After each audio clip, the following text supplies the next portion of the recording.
buenas noches. El presidente López Obrador firmó el decreto de la reforma judicial junto a la presidenta electa Claudia Sheinbaum y se publicó en el Diario Oficial de la Federación la tarde de ayer, domingo 15 de septiembre, por lo que entró en vigor ya hoy, el primer minuto de hoy, lunes 16 de septiembre. Y para discutir la forma en que se aprobó esta reforma, saludo a Javier Tello. Javier, buenas noches. Leo, buenas Ana noches. Magaloni, muy buenas noches. Hola, Leo. Jesús Silva Herzog. Hola, Chucho. Hola, Leo. Leo.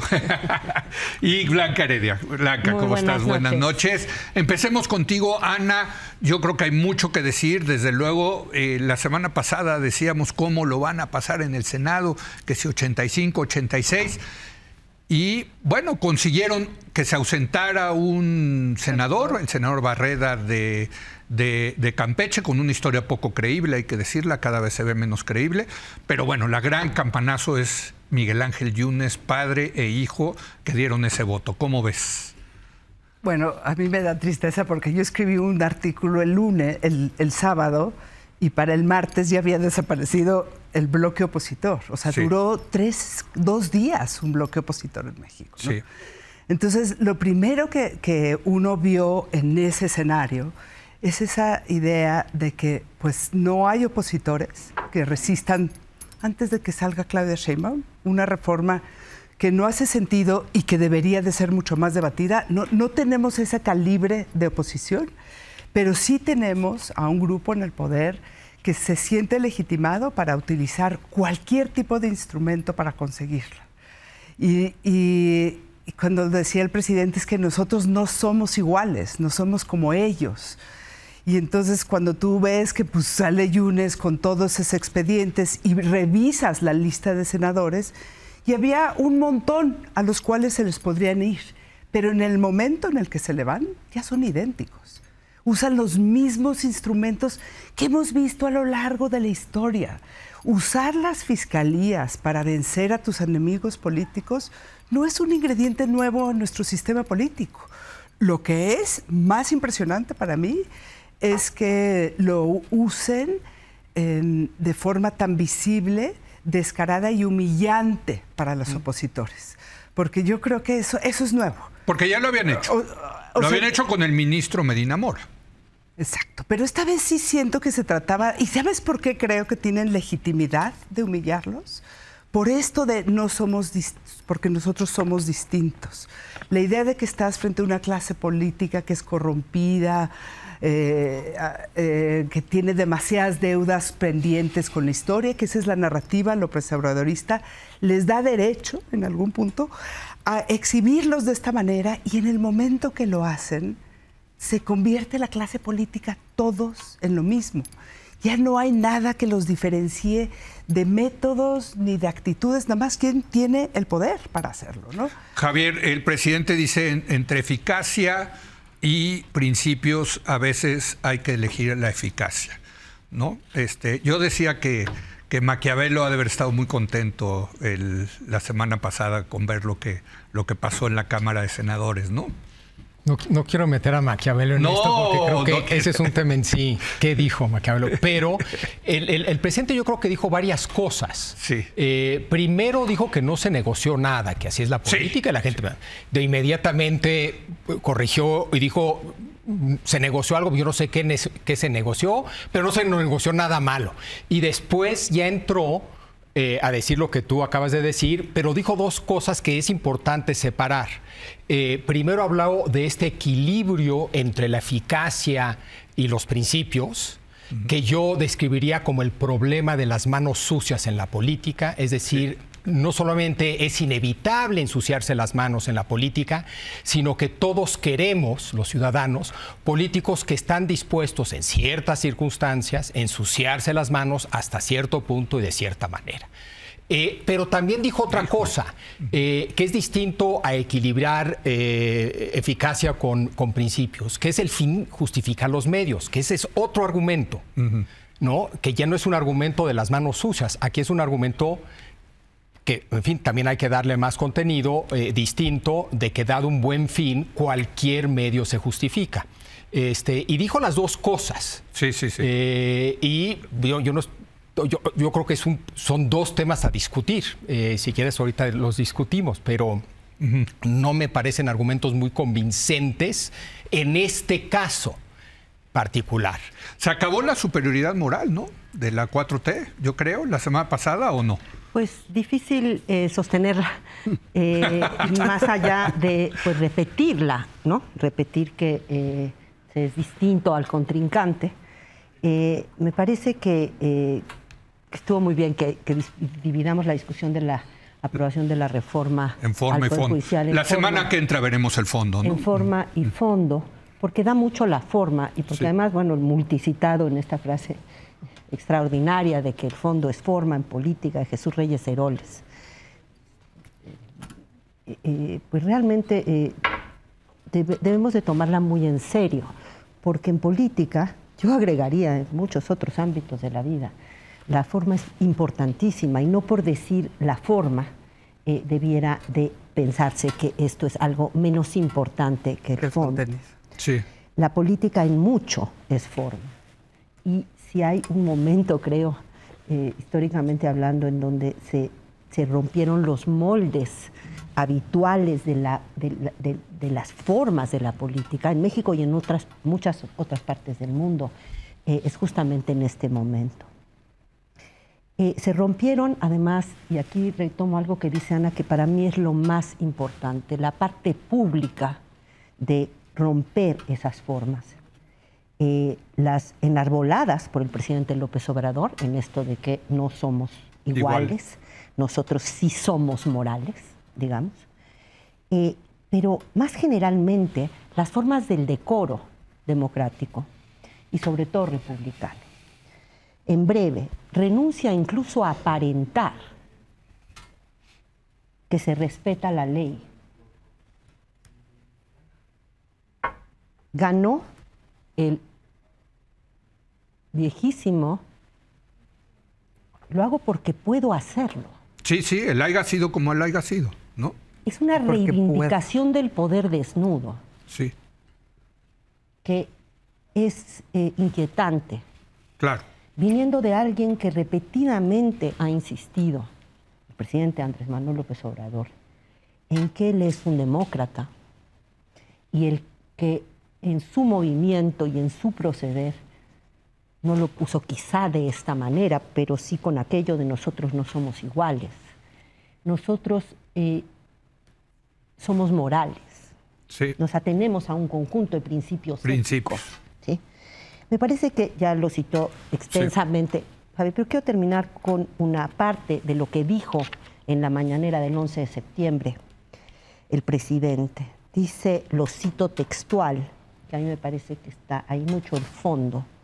En política también, dijo, hablando de pragmatismo, cuentan los resultados.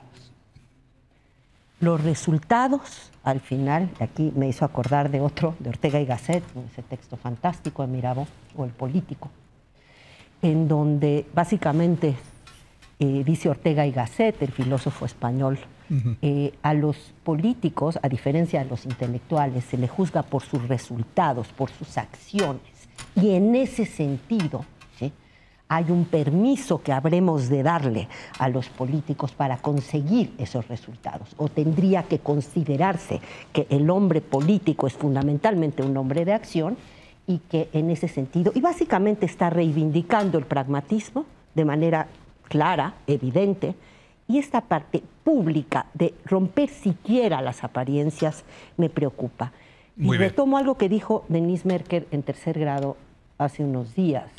Y es la gran pregunta con la que uno se queda con respecto a todas las formas de esta aprobación son un signo pasajero, digamos, asociado a esa coyuntura específica, o son un signo de lo que viene. De lo que viene. De lo que viene. A mí no me parece, Leo, que sea tan novedoso lo que vimos en el Congreso el 11 de septiembre. Sí.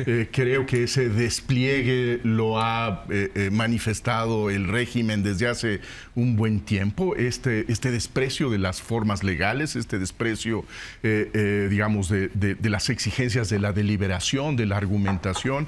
Yo creo que hay algo quizá muy importante de este evento particularmente, que se vincula con el fondo de la reforma, y es que en este modo de pasar la planadora hay un anuncio en donde se declara abiertamente que la extorsión es un modo abierto de ejercer el poder en el nuevo, digamos, con el nuevo régimen, que se puede usar el poder, las instituciones del Estado para torcerle el brazo a la oposición y hacerlo también como a la luz del día.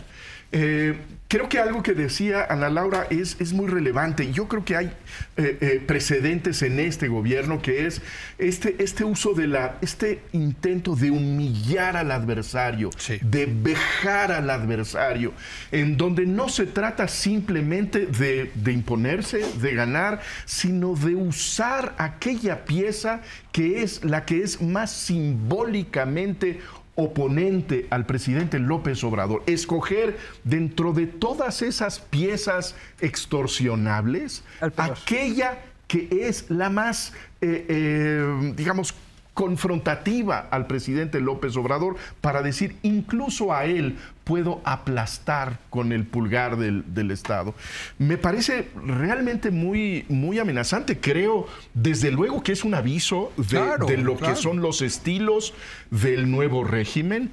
Creo que la felicitación de Claudia Sheinbaum de inmediato a esta aprobación es una celebración no solamente de la reforma que se publica, sino en el modo en el que se aprobó esta reforma. Sí, yo precisamente en tercer grado le decía a Denise que aparte de ser un ejercicio de poder, es un mensaje de poder. Yo no sé por qué dudan que a partir de ahora va a ser así. O sea, porque que a lo mejor fue un hecho aislado. Porque quedan 15 días. No, bueno, pero luego también Obrador va a empezar una nueva presidenta. Pero con la nueva presidenta, yo creo que exactamente esa es la mensaje. Esa es la pregunta. Así es. Que yo creo que a mí lo que más me impresionó es que ver a todos los legisladores del país, porque los congresos locales en 3 días ya te vienen. O sea, en esa planadora dije, ¿qué poder tiene todavía el presidente? Qué poder, que nadie se pudo salir 2 comas del script. Qué poder que era, hay que firmarla el 15 de septiembre esta reforma, y puede ejercer esa planadora para que todos los legisladores, y había esa sensación de estar cumpliendo con algo que se lo estaban regalando al presidente y que era una cosa casi identitaria del grupo. Y pensé justamente en Claudia Sheinbaum, pensé que qué difícil tránsito le tocó. O sea, qué difícil transición con un hombre que está tan tremendamente poderoso y que desde ese poder puede mandar a la Cámara de Diputados. ¿Cómo se han despedido con él? ¿Cuántos poemas le han recitado? ¿Cuántos gritos? Se gritó también, ¡Viva López Obrador! Yo creo que Blanca y tú han sido en esta mesa como decir, pobre Claudia. No, lo que le ha tocado a Claudia. Es lo que le está tocando. Pues sí, es lo que le está tocando. Y ella está jugando ese juego, Ana Laura. Yo nada más quiero hacer nota. Es la primera que felicita. Yo no estoy diciendo, Claudia, pobre o no. Solo estoy tomando nota de este es el contexto en el que se está dando esta transición. Sí. Y que es una transición atípica. Porque un mes antes de que dejas el poder, pasar una reforma como la judicial es dejar tu sello en el próximo sexenio. Eso ya no se podía. Y lo pudo. Y lo pudo con un script perfecto. Perfecto, sin duda. O sea, ¿qué haces con ese poder? Sí. Esa es mi pregunta. Exacto, Javier. Pero también, ¿qué haces con esa renuncia del poder o con esa renuncia a ejercer la autoridad que podría tener la presidenta electa? Quizá no la precandidata, quizá no la candidata, pero la presidenta electa tenía un margen de maniobra política que podría haber ejercido, que es, por ejemplo, no acudir a esa gira del adiós del presidente de la República, que es una reiteración de su misión. ¿No ves el nivel de poder? No, yo creo que no puede. Yo no creo. Yo, la verdad, creo que Claudia, si algo hay que aplaudirle, es que ha sido una disciplina espartana para primero que lo escogiera López Obrador. Luego, su campaña no cometió errores. Y ahorita se ha quedado calladita hasta que no le pongan la banda presidencial. Bueno, en ese silencio hay una falta de disposición de defender a su gobierno.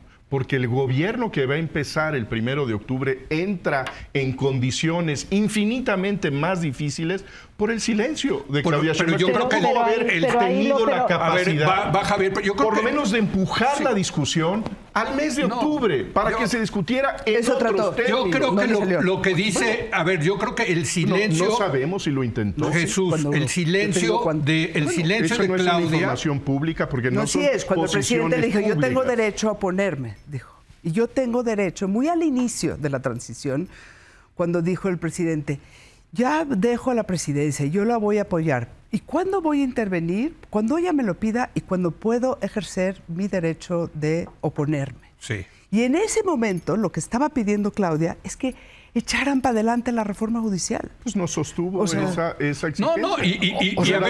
Y el silencio de Claudia Sheinbaum, lo que significa, le da credibilidad, digamos, al argumento de Ana, de que quien tiene el poder es López Obrador. Hoy, todavía 16 de septiembre, quien tiene ese gran poder es López Obrador. No es Claudia Sheinbaum. Javier. Ya no sé de qué... No, de las formas. No, ya sé que estamos hablando Regresemos a las formas. Yo sí creo que ella en esta etapa ha estado constantemente, a mí no me consta nada, yo no la conozco, constantemente valorando qué sí puede hacer, qué no puede hacer. Claro que tiene opciones, pero cada opción tiene costos y beneficios. Y quiero pensar que evaluó costos y beneficios y pensó que lo que más le convenía a su presidencia era llevar la fiesta en paz. Sí. Eso significa que ya se dio todo, que esto ya se acabó, que quien va a mandar... Creo que no. Ahora iremos viendo, pero yo sí creo que pensar que podía hacer mucho más de lo que hizo, algo habrá hecho, no es obvio para mí. Y si bien es posible en un sentido lógico, hubiera tenido un costo altísimo. Ahora, yo sí creo que estas formas dividen a Morena. Yo no creo que haya escogido a quien escogió para mostrar su poder, tal vez en parte, pero molesta a muchos en Morena que el voto que pasó y que hizo esta reforma una realidad es de Yunes. O sea, no hay peor voto. ¿De quién estás hablando? Bueno, de muchos... O sea, todos se ciñeron, todos los que son políticos tienen capacidad de decisión, todos dijeron sí, señor presidente. Yo creo que esto tiene un impacto en quien apoya a Morena, en quien vota algunos por Morena. comentócratas. Bueno, yo creo que también, la mayoría de quien vota por Morena no escribe editoriales en periódicos nacionales. No he ido a preguntarles, etcétera. Yo quiero pensar que sí hay molestias por la reforma y su contenido, por las formas, etcétera. Pensar que esto no tiene ningún impacto adentro de Morena, yo creo que es un error. Pensar que todos están felices y contentos, creo que es un error, incluyendo a Claudia. Porque en efecto yo creo que ella sí ha de estar muy consciente que estos últimos 2 meses han tenido algún tipo de impacto sobre la presidencia que le va a tocar arrancar ahora en octubre. Entonces, claro que hay un impacto hacia adentro. Exactamente cuál es, a mí no me queda del todo claro. Por lo pronto se vio una disciplina, Javier, que eso yo creo que el punto de Ana Laura es muy importante. ¡Qué poder! ¿Y qué pasa con ese poder? Pasan en el Senado y luego Oaxaca lo pasa pero con el voto de PAN y del PRI. ¿Y qué pasa con ese poder? Esa es la pregunta, ¿no? Es decir, pregunta, a Dan Augusto y Monreal, ¿se le van a cuadrar a Claudia? ¿O se le van a cuadrar a López Obrador? ¿O a ninguno de los dos? Y van a tratar de buscar ahora su propio espacio. No sabemos. Hay un chorro de poder ahí. Hay mucho. Mucho se lo va a quedar López Obrador. Sí. O sea, tú ya estás, o sea, tú sí crees que mucho de ese poder no va a cambiar. O sea, tiene una base, tiene un apoyo, un nivel de aprobación, etcétera, etcétera, etcétera. Sí. Ahora, lo que sí pierde en automático son canales y herramientas que tiene como presidente que ya no va a tener para ejercer ese poder. Lo tendrá que ejercer de otra manera. Exactamente cómo, pues no sé. Claro. ¿Sí? Pero ya no va a poder firmar cosas como presidente porque ya no va a ser presidente. O sea, pierde canales para usar ese poder. ¿Podrá organizar una marcha? Sí.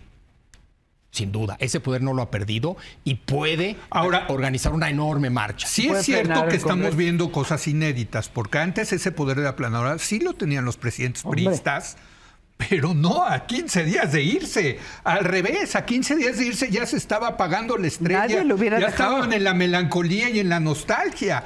Esto sí es algo inédito. Y desde luego, en la época de la democracia, ni pensar en un poder así a 15 días de dejar el poder. Es que eso es increíble, Blanca. Sí, efectivamente, digamos, esto sí, no lo habíamos visto desde el Maximato, se ha dicho mucho, desde... sí. Desde finales de los 20, sí. ¿no? Cuando Plutarco Elías Calles funda el Partido Nacional Revolucionario, la primera, digamos, siglas de lo que después, con el paso del tiempo, sería el PRI, y en donde logró, además, a diferencia de ninguno otro presidente priista, que muchos quisieron hacerlo, pero él sí logró ser el poder efectivo detrás del trono, en donde había una persona que pues nada más figuraba en la foto o en la pintura, pero donde en realidad los hilos del poder se movían en otro lado. Yo me quedo pensando en dos cosas. Algo que tiene que ver y que hemos discutido ya y se ha discutido mucho, de qué tanto margen de maniobra tenía Claudia Sheinbaum para oponerse al presidente Andrés Manuel López Obrador, y ahí hay una discusión con respecto a qué tanto quiso oponerse o qué tanto pudo oponerse. Aquí tomo unas frases también de la mañanera del 11 de septiembre del presidente Andrés Manuel López Obrador, en donde dijo, cito, en política siempre hay que optar entre inconvenientes. Me parece que a Claudia Sheinbaum le está tocando hacer eso justamente, optar entre inconvenientes. Como en política, a todas las personas políticas les toca hacerlo. ¿Qué sería mejor para su gobierno y para el país? Romper con el presidente López Obrador, que no me parece que es un interlocutor particularmente flexible, ¿sí? Para que tenemos indicios numerosos desde mi punto de vista de que Claudia Sheinbaum sí quiso ganar tiempo, abrir alguna discusión, modificar ciertas cosas de diferentes maneras. Es público, ¿sí?, que eso ocurrió así. Si no lo hizo, efectivamente, yo no estoy metida dentro de la cabeza de Claudia Sheinbaum, entonces no puedo saberlo. Jesús piensa que es porque no quiso, o porque le falta. No es un asunto de cuál es su voluntad, es qué es lo que ha hecho después de ganar las elecciones. Pero ¿por qué lo ha hecho así? Porque así lo quiere, porque ha asumido porque le gusta, que no tiene ese poder, ha asumido y se ha equivocado. Déjame, termino ahí. No ha buscado incrementar ese poder. Estamos hablando realmente de un poder personal, personalísimo de Andrés Manuel López Obrador, con muy pocos precedentes en nuestra historia. Ese poder no es directamente heredable. Hay una parte que le traspasó a Claudia Sheinbaum, pero los factores reales de poder, los sustentos de ese poder, son de Andrés Manuel López Obrador. Y le va a tomar un tiempo a Claudia Sheinbaum el poder construir suficiente poder como para que podamos saber qué es lo que en realidad ella quiere, porque tendrá entonces ya el espacio para ejercer eso que puedan ser sus preferencias, ahí donde se distinguen de las preferencias de Andrés Manuel López Obrador. Yo coincido contigo que la presidencia en México es un periodo largo, son 6 años, y desde luego que el poder con el que empiece Claudia Sheinbaum el 1 de octubre será distinto al que podrá ejercer a lo largo de su mandato. Sobre todo siendo sucesora de Andrés Manuel López Obrador. Yo creo que para su gobierno para el asentamiento de un liderazgo firme, debió de haber tomado decisiones distintas después de haber ganado la elección. Danos un ejemplo, 3 sí, ejemplos. por favor. Que no ir a las giras, ya dijo. Lograr la posposición de la reforma constitucional, asumir el riesgo de que la reforma se pospusiera, lo cual era lo más razonable posible. Yo creo que lo trató, ¿no? Bueno, yo también creo que es obvio que lo intentó. El riesgo es lo que tú no ves. Exacto. El riesgo como que no ves. ves el riesgo, el costo de eso. El costo de enfrentarlo es lo único. Exacto. O sea, como que me quizá... parece que es un hombre poderosísimo, desde luego, pero también creo que tiene Claudia Sheinbaum una legitimidad electoral, tiene una base política que debe... ¿Cuál base política propia? Yo creo que ella no se lo cree. Yo y creo además que no está ella claro. cree que los votos fueron para López Obrador. Y creo que López Obrador también cree que los votos fueron para López Obrador. ¿Quién sabe qué cree Porque ella? la pregunta que pongo en la mesa es, un enorme poder del presidente a 15 días de dejar. ¿De dónde viene? ¿De dónde viene el poder del presidente? ¿Por qué le hace caso a Adán Augusto, Ricardo Monreal, los gobernadores, la propia presidenta electa? ¿Por qué? Cuando él levanta y dice hay que hacer esto, ¿por qué le siguen haciendo caso?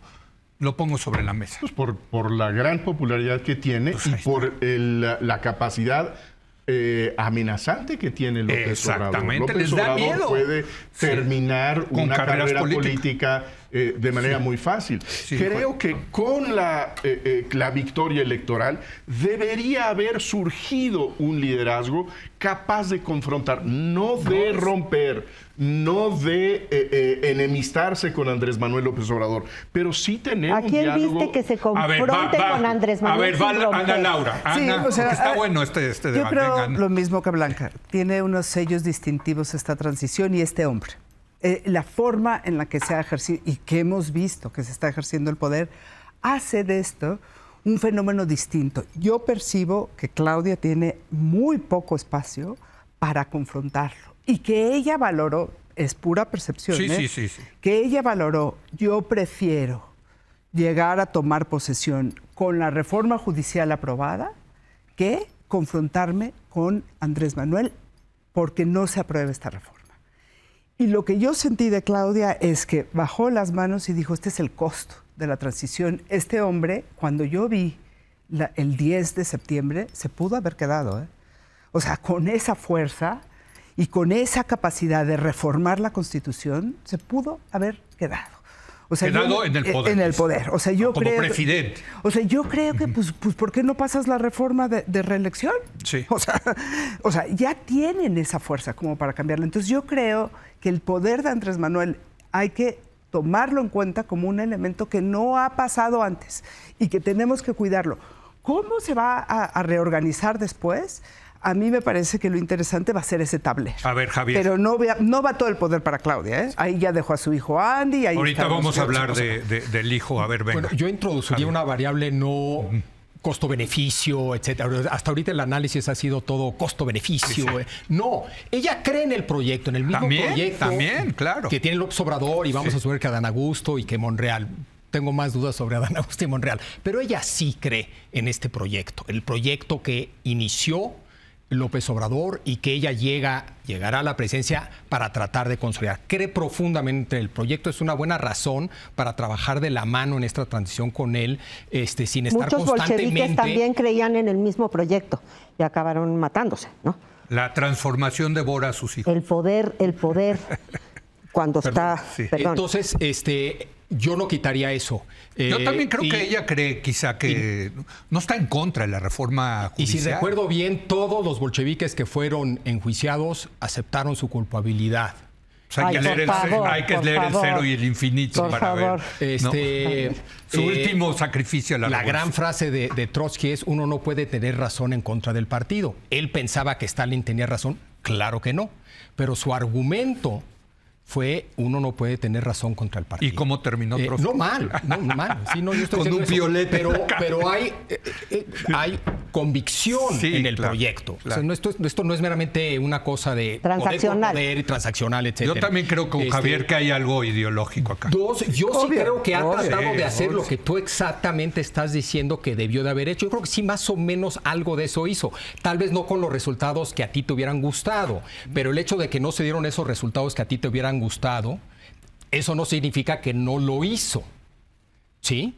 ¿Que no hizo quién? Claudia Sheinbaum, yo creo que, por ejemplo, igual él quería este paquete de reformas y ella logró que no, que fuera este otro paquete de reformas. Ella propuso que hubiera una discusión.